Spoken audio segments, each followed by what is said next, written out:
ஓம் நம சிவாய. வணக்கம். நான் ஜோதிடர் மகேஷ்ஜி பேசுகிறேன். ஜாதகத்தில் இந்த 3 விஷயங்கள் தெரிந்தால் மொத்த ஜாதகத்தையும் சொல்லிவிடலாம். இந்த தலைப்பில் தான் நான் இதில் பேசியிருக்கேன்.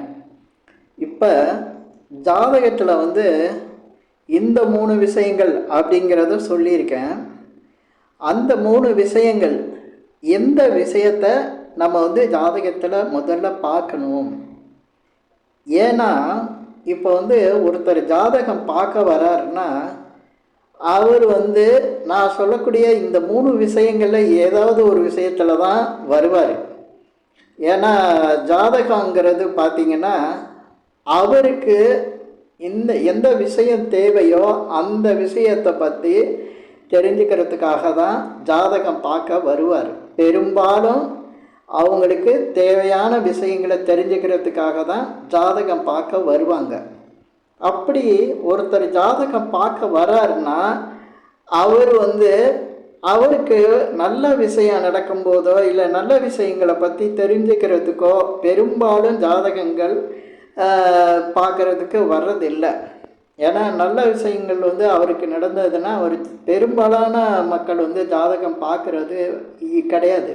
ஜாதகம் பார்க்க வராங்கனாவே அவங்க ஏதோ ஒரு பிரச்சனையாக இருக்கும். அந்த பிரச்சனையை பற்றி தெரிஞ்சுக்கிறதுக்கும் அந்த பிரச்சனையை எப்படி சால்வ் பண்ணுறது அப்படிங்கிறதையும் தெரிஞ்சுக்கிறதுக்காக தான்.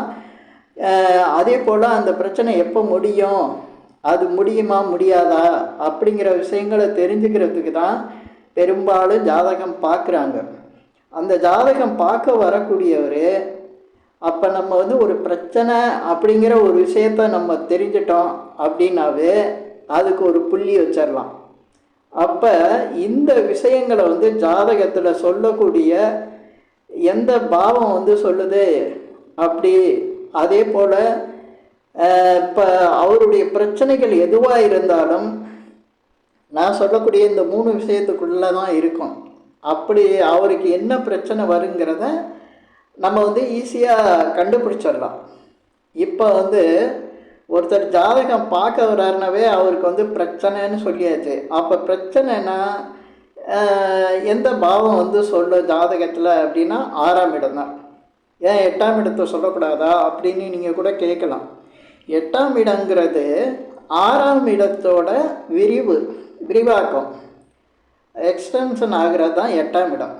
இப்போ 6ஆம் இடத்துல பிரச்சனை இல்லாமல் 8ஆம் இடத்துக்கே திடீர்னு பிரச்சனை வராது. 6ஆம் இடத்துல உள்ள பிரச்சனை பெருசாகும்போது தான் 8ஆம் இடத்துக்கே அந்த பிரச்சனை வரும். அப்போ இந்த 6ஆம் இடம் தான் ஜாதகம் பார்க்குறதுக்கு நிறைய பேருக்கு தூண்டுதலாக இருக்குது. ஜாதகத்தை பற்றி தெரிஞ்சுக்கணும், ஜாதகத்தில் இந்த பிரச்சனை இருக்குது, இந்த கஷ்டம் இருக்குது, இதை நம்ம எப்படி சரி பண்ணணும், இந்த ஜாதகத்துக்கு எப்போ இந்த பிரச்சனை சரியாகும் அப்படிங்கிறத தான் எல்லாரும் யோசிச்சு இந்த ஜாதகத்தை பார்த்து நம்ம இந்த விஷயத்த சரி பண்ணிடலாம் அப்படிங்கிற ஒரு முடிவோட ஜாதகத்தை பார்க்க வராங்க. இப்போ அந்த 6ஆம் இடத்துக்கு பொதுவாக சொல்லியிருக்கிற விஷயங்கள் என்ன, ருண ரோக சத்ருஸ்தானம்னு சொல்லியிருக்காங்க.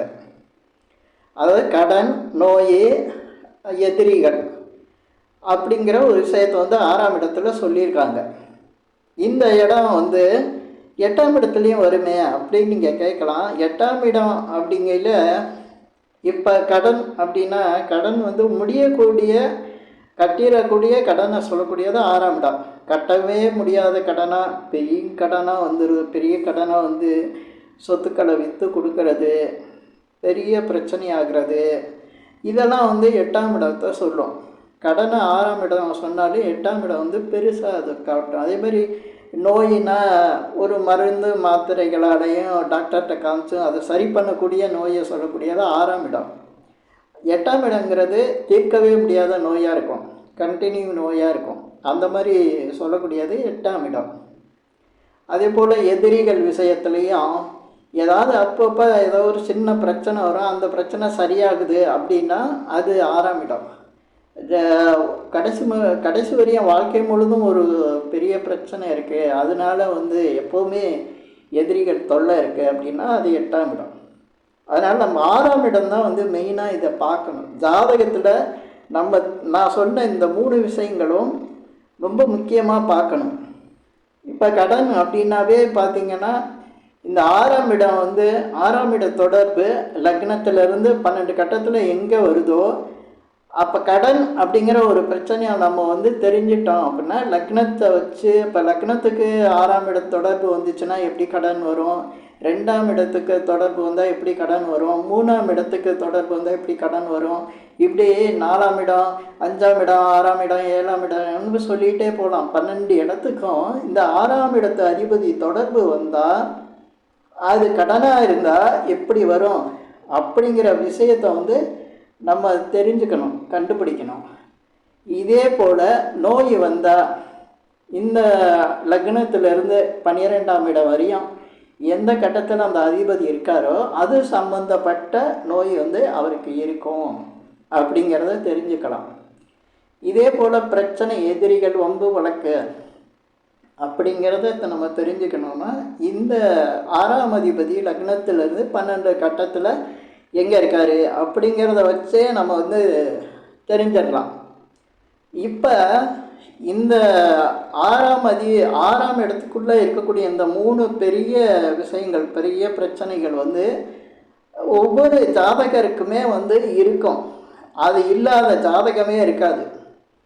உலகத்தில் ஜாதகம் இருக்கிற அத்தனை பேருக்குமே இந்த 6ஆம் ஜாதகம் இருந்தாலும் இல்லாட்டியும் இருக்கும். ஜாதகம் இருக்கவங்க, ஜாதகம் பார்க்குறவங்களுக்கு இந்த 6ஆம் இடத்து பிரச்சனை வந்து இருக்கும். அவங்க எவ்வளோ பெரிய ஆளாக இருந்தாலும், எவ்வளோ செல்வாக்கில் இருந்தாலும், எல்லாமே இருந்தாலும் இந்த 6ஆம் இடத்து பிரச்சனை அப்படி இருக்கும். ஏன் அது இருக்கும்னு சொல்கிறேன்னா, ஏன்னா 12 கட்டமும் ஒருத்தருக்கு இருக்கணும். 6ஆம் இடம் மட்டும் இல்லை போயிடுச்சுன்னா 11 கட்டம் தானே வரணும். அது வராது. 12 கட்டம் தானே எல்லாருக்கும் இருக்கும். அதனால் உலகத்தில் உள்ள அத்தனை பேருக்குமே இந்த 6ஆம் இடம், 6ஆம் அந்த கட்டம் வந்து இருக்கும். அந்த கட்டம் இருந்தால் அதில் உள்ள பிரச்சனை வந்து கண்டிப்பாக அது கிரகத்தின் வழியாக அவங்களுக்கு இருக்கும். இப்போ கடன் அப்படின்னு எடுத்துட்டோம்னா நிச்சயமாக வந்து அது கடன் வந்து எப்படி அவருக்கு வந்து வரும், எதன் மூலமாக வரும், லக்னத்தில் வந்து நம்ம பார்த்துடலாம். அப்போ அவருக்கு வந்து ஒவ்வொரு குடும்பத்தினால வருமா, இல்லை அவரே கடன் வாங்கிடுவாரா, இல்லை சகோதர சகோதரிகளுக்காக கடன் வாங்குவாரா, இல்லை வீடு கட்ட கடன் வாங்குவாரா, வாகனம் வாங்க கடன் வாங்குவாரா, பிள்ளைங்களுக்காக கடன் வாங்குவாரா, இல்லை அவர் வம்பு வழக்கு இந்த மாதிரி பிரச்சனைக்காகவோ இல்லை நோய்க்காகவோ இந்த மாதிரி கடன் வாங்குறாரா, இல்லை திருமணம் முடிஞ்சு திருமணத்துக்கான கடனா, அது கணவனாலையா இல்லை மனைவியாலையா கடன் வருதா, இப்படி திடீர்னு ஏதாவது ஒரு விபத்தோ இல்லை ஏதோ ஒரு பிரச்சனையினால் வந்து கடன் ஏற்படுதா, அல்லது மூதாதையர் கடன் அவர்கிட்ட இருக்கா, கல்விக்கான கடன் வருதா, தொழில்னால் கடன் ஏற்படுதா, நண்பர்களால் கடன் ஏற்படுதா, இப்படி அதே போல் வெளிநாடு சம்பந்தமான கடன் வருதா, இப்படி பல விஷயங்களை வந்து கடன் வச்சு தெரிஞ்சுக்கலாம். இதே போல் நோயை வச்சு சொல்லும்போது நோய்ங்கிறது வந்து பார்த்திங்கன்னா அவருக்கு பிறப்பில் வந்து நோய் வந்து சிலருக்கு இருக்கும். அந்த நோயினால் பல பிரச்சனைகளை அவர் சந்திக்க வேண்டியதாக இருக்கும். இப்போ நோயை சரி பண்ணுறது மட்டும் பிரச்சனை கிடையாது, நோயினால் பல பிரச்சனைகள் இருக்கும். இப்போ ஒருத்தருக்கு பிறக்கும்போதே அவருக்கு உடல்நிலை பாதிச்சிருக்கு, உடலில் ஒரு குறைபாடு இருக்குது அப்படின்னா அது அவருக்கு லைஃப் ஃபுல்லாக வரும். லைஃப் ஃபுல்லாக பார்த்திங்கன்னா அந்த இப்போ குறைபாடு உள்ளவர் வந்து சரியாக கல்வி படிக்க முடியாமல் போயிடும். அந்த குழந்தைக்கு கல்வி அறிவு வந்து சரியில்லாமல் போயிடும்போது இப்போ வந்து விதண்டா வார்த்தைக்கு சொன்னோம்னா இல்லை குறைபாடு உள்ளவங்களாம் நல்லா தானே படிக்கிறாங்க அப்படின்னு சொல்லலாம். ஆனால் குறைபாடு உள்ளவங்க படிக்கிறாங்க அப்படிங்கிறதான் சொல்லலாம். நல்லா இருக்கவங்க மாதிரி அவங்களால படிக்க முடியாது, அந்த மாதிரி எடுத்துக்கணும். அதே போல் அந்த கல்வினால் பாருங்கள், சில பேருக்கு கல்வி இல்லாமல் போகும்.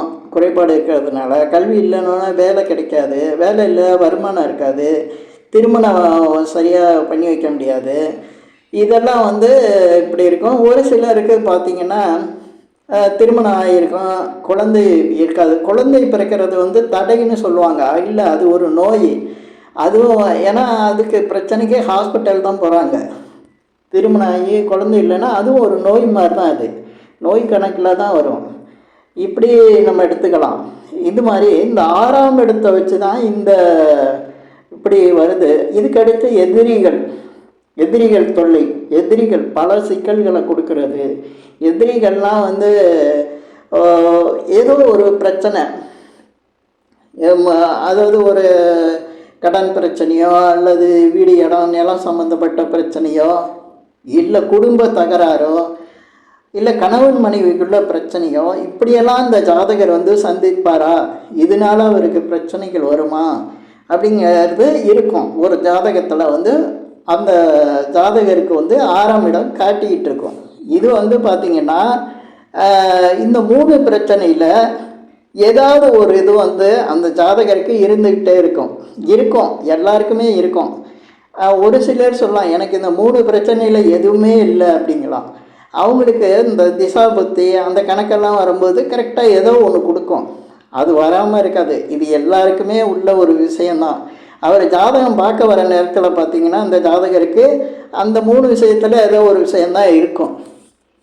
ஆனால் ரொம்ப ரேர் தான் வந்து ஒருத்தர் பிரச்சனை இல்லாமல் வந்து ஜாதகம் பார்க்க வர்றாருன்னா திருமண பொருத்தம் பார்க்க வர்றப்ப அவங்களுக்கு அந்த இது இருக்காது.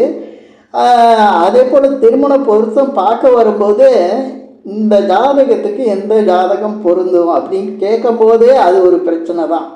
ஏன்னா இந்த ஜாதகத்தில் குறை இல்லாமல் இருக்காது. இந்த ஜாதகத்துக்கு இன்னொரு ஜாதகத்தில் பார்க்கும்போது அங்கே ஏதாவது குறை இருக்கும், அது 6ஆம் இடத்துல தான் சம்மந்தப்படும். அப்போ ஒரு ஜாதகத்தில் 6ஆம் இடங்கிறது ரொம்ப முக்கியமான ஒரு விஷயமாக பாயிண்ட்டாக வந்துடும். இப்போ 6ஆம் இடத்துல இருக்க அந்த 3 விஷயங்கள், இந்த விஷயத்தை பற்றி ஆராய்ச்சி பண்ணி நல்ல ஒரு விஷயங்கள் வந்து தெரிஞ்சவங்கன்னா நிச்சயமாக இதுக்கு பல தீர்வுகள் இருக்குது. இப்போ 6ஆம் இடத்துல வந்து பிரச்சனைகள் இருக்குங்கிறத எல்லாருக்கும் தெரியும்.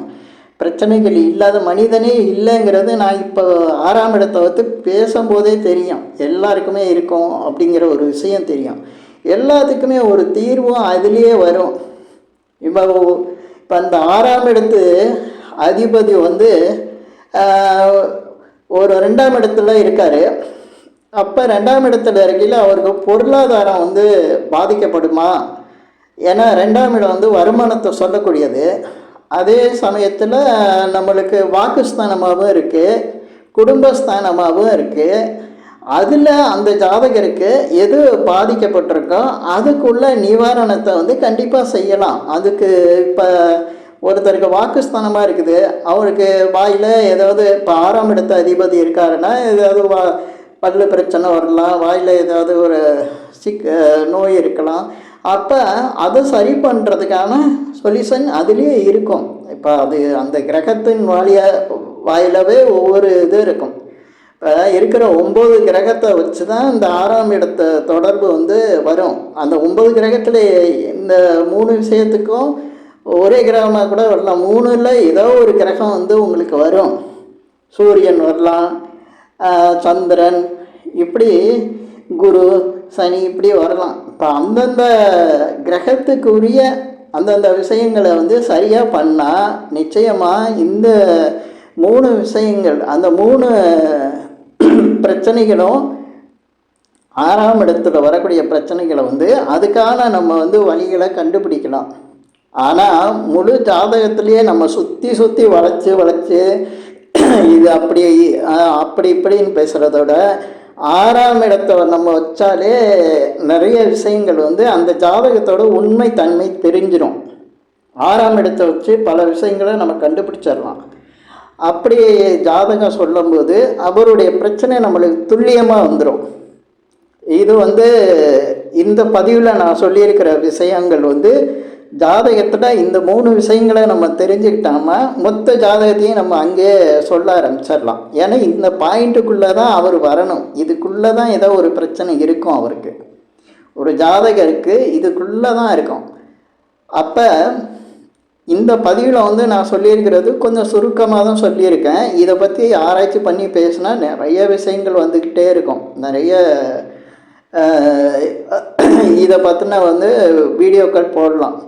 இப்போ இந்த பதிவில் நான் சொன்ன விஷயங்கள் உங்களுக்கு பிடிச்சிருந்தா ஷேர் பண்ணுங்கள், லைக் பண்ணுங்கள். அதே போல் இந்த சேனலுக்கு சப்ஸ்கிரைப் பண்ணுங்கள். என்கிட்ட ஜாதகம் பார்க்கணுன்னா மட்டும் கீழே இருக்க என் நம்பருக்கு கால் பண்ணுங்கள். நன்றி, வணக்கம்.